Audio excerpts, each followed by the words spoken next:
அப்பவும் உங்களுக்கு தலைவரா வியந்தவரா கலைஞர் இருக்காரு. எதுக்கும் பயப்படாதனா எனக்கு உயிருக்கே பாதுகாப்பின்மைன்னு உணரும் பொழுது கொஞ்சம் பயம் வருது எனக்கு.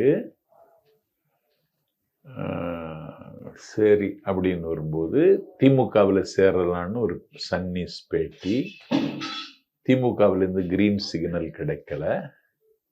இந்த பேட்டியை ஜெயலலிதா பார்த்துட்டு அவங்க என்ன ஃபோன் பண்ணுறாங்க. ஜெயலலிதாவே பேசுகிறாங்க.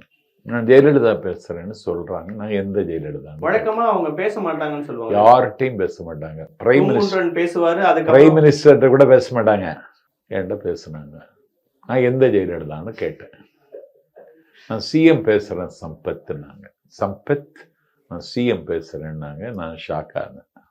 யார் இருக்கா உங்கள் பக்கத்துலன்னா ஒய்ஃப் மனைவி இருக்காங்க. அவங்கள்ட்ட கொடுங்க அப்படின்னாங்க. உங்கள்கிட்ட 2 வார்த்தை தான். அவ்வளோதான். இல்லை அவர் திமுகவுக்கு போகிறது மாதிரி முடிவெடுத்துட்டாரு. உங்களுக்கெல்லாம் அது புரியாதுன்னு நினைக்கிறேன். போக வேண்டாம்னு சொல்லுங்க, என்கிட்ட வர சொல்லுங்க, நான் பத்திரமா பாதுகாக்கிறேன்னாங்க. கட்சிக்கு வாங்கன்னு உங்களை நேரம் அழைக்கல, உங்க ஒய்ஃப்ட்ட சொன்னாங்க.